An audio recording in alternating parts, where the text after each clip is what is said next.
Hello বন্ধুরা, এটা দেখে বুঝতেই পারছো এটা কি ম্যাঙ্গো পিকেল মানে আমের আচার। এখন তো আমের সিজন, সবাই জানো। তো টক আমের আচার বানালাম, তো তোমাদের সঙ্গে সেটাই শেয়ার করবো। তো চলো।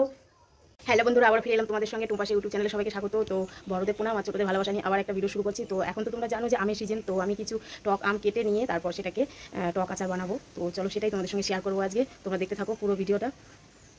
তো বন্ধুরা দেখো, এইভাবে আমি আমগুলোকে প্রথমে কেটে নিয়েছি। কেটে নিয়ে কিছুটা হলুদ মাখিয়ে রেখেছি। তারপর দেখো কড়া বসিয়ে দিয়েছিলাম গ্যাসের ওপর, ও তেলটাও দেখো আমার গরম হয়ে গেছে। এরকমভাবে কিছুটা সর্ষের তেল গরম করে নিতে হবে। তো দেখো আমি গরম করে নিয়েছি। এবার এই তেলটাকে আমি নামিয়ে দেবো। তো দেখতে থাকো তোমরা আমি কীভাবে আচারটা বানাচ্ছি।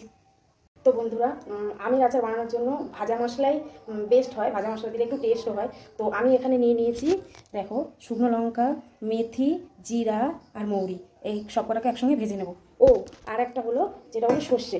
তো দেখো এইভাবে আমি সবকটাকে একসঙ্গে কড়াতে দিয়ে ভেজে নেব। কড়াতে দিয়ে দিলাম।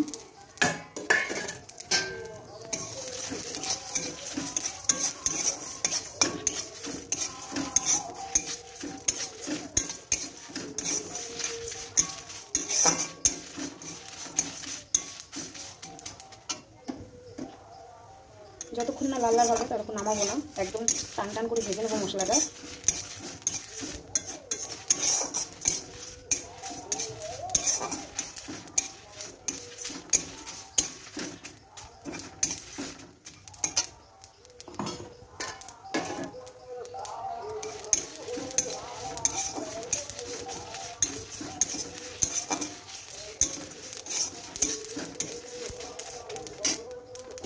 এরপর দিয়ে দেবো সর্ষেটা। সর্ষেটা ভাজা ভাজা হয়ে গেলে নামিয়ে দেবো। তো বন্ধুরা দেখো, যে মশলাটা তোমাদেরকে দেখালাম সেই মশলাটা আমি মিক্সার পেস্ট করে নিয়েছি। মশলাটা খুব পেস্ট করলে হবে না, এরকম আধা ভাঙা করে নিতে হবে। তারপর আগে যে তেলটা গরম করে রেখেছিলাম, এই দেখো তেলটা, এবার এই মশলাটা তেলের মধ্যে দিয়ে দেবো।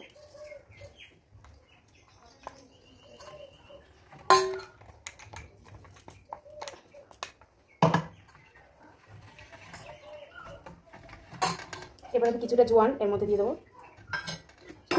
এরপর দেবো 2 চামচ কালো জিরা,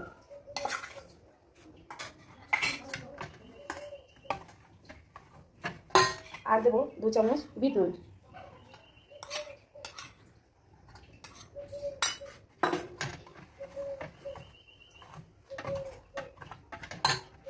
আর দেবো কাশ্মীরি লঙ্কা গুঁড়ো।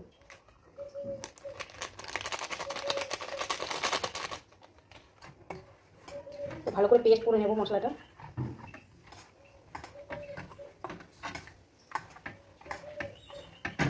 তো দেখো মশলাটা এরকম হয়েছে তেলে দেওয়ার পর।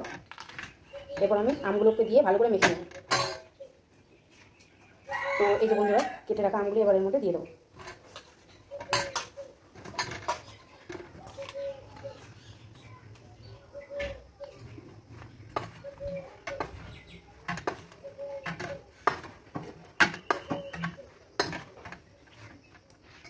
বন্ধুরা, ঝড় বৃষ্টি হয়েও শান্তি নেই, খুবই গরম আমাদের এখানে। তোমাদের ওখানে কেমন গরম পড়েছে একটু জানিও।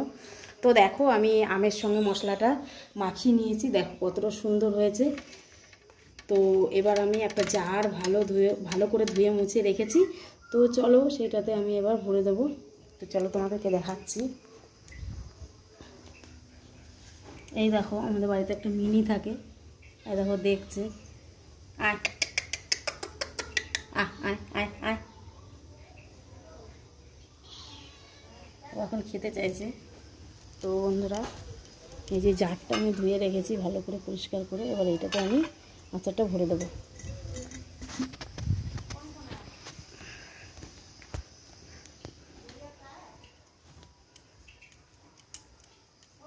তো নিয়ে চলে এলাম জারটা। তো বন্ধুরা, এই যে জারটা নিয়ে এসেছি, এবার আমি দেখো পুরো ভরে দেবো। তো চামচ দিয়ে ভরবো না, চামচ দিয়ে আমার পোষাচ্ছে না একটুও, আমি হাত দিয়ে ভরে দেবো। দেখো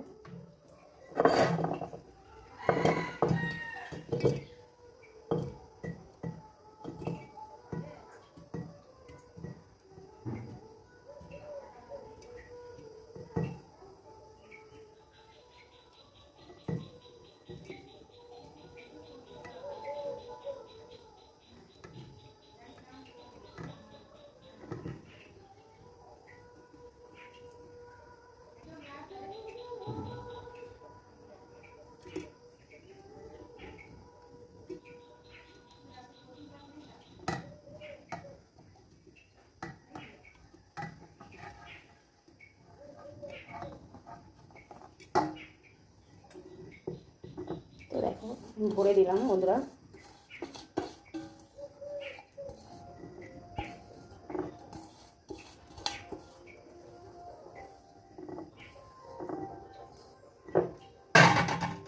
দেখো আধা জার হয়ে গেছে, পুরোটা হয়নি।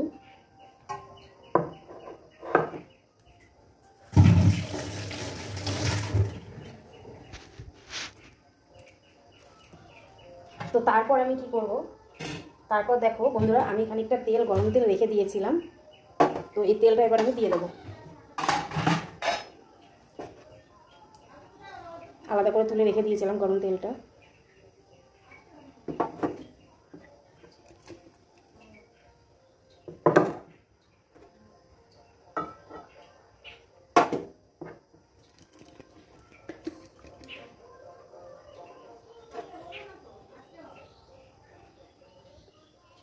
দিয়ে দিলাম পুরোটা। এতে আচারটা অনেক দিন পর্যন্ত সংরক্ষিত রাখা যায় ও খাওয়া যায়।